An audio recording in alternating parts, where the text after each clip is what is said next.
Guul taariikhi ah, Blue Origin oo si guul leh u dejisay boosterka roketka Glenn xilli ay Mars u diraysay dayax-gacmeedyo nasa leedahay.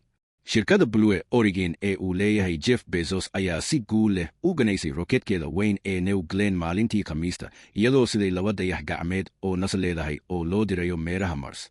Waxaana guusha ugu weyn ahayd in boosterka roketka si nabad ah loogu dejiyay meel sabaynaysa si dib loogu isticmaalo. Guusha dejinta boosterka ganacsiga roketka wuxuu ahaa duulimaadkii labaad ee Glenn, waxaana lagu guulaystay in boosterka dib loo helo. Dadkii ku sugnaa goobta abeecana feral ee Florida ayaa si farxad leh u sacbinayay marka boosterku si qurux badan ugu degay barxadda sabaynaysa ka hor guushan SpaceX oo uu leeyahay Elon Musk ayaa ahayd shirkadda kaliya ee tan horay u samaysay. Loolanka shirkadaha hawada sare Guusha Blue Origin waxay timid xilli loolan hoggan uu ka dhexeeyo SpaceX iyo Blue Origin, labaduba ay leeyihiin bilyaneero. NASA ayaa dhowaan furtay tartan dalabyo ah oo ku saabsan howlgalka moonka, taasoo sii xoojisay tartanka. Jared Isaacman, saaxiibka Musk oo uu madaxweyne Donald Trump mar kale u magacaabay inuu hogaamiyo NASA, ayaa ku yidhi waa wax xiiso leh. Musk laftiisa ayaa u hambalyeeyay Bezos iyo kooxdiisa. Hambalyo Jeff Bezos iyo kooxda Blue Origin.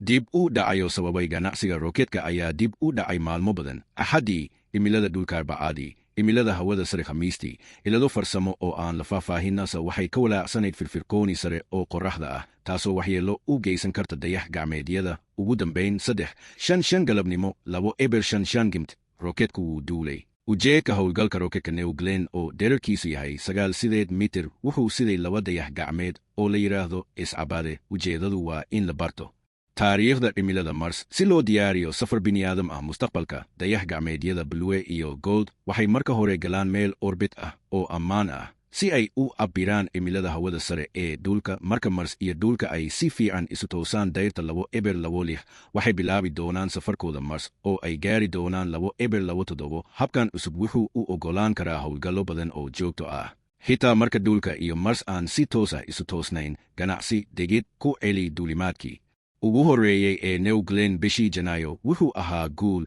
laakiin boosterkii roketka ayaa lumay. Guusha Khamiistii waxay muujinaysaa in Blue Origin ay u socoto yaraynta qarashka iyada oo dib u isticmaasha boosterka halkii ay badda ugu dhiri lahayd. Dejisay oo ka mid ah faalayaasha Blue Origin ayaa yidhi ganacsi degid ku celi maanta ayay bilaabantay.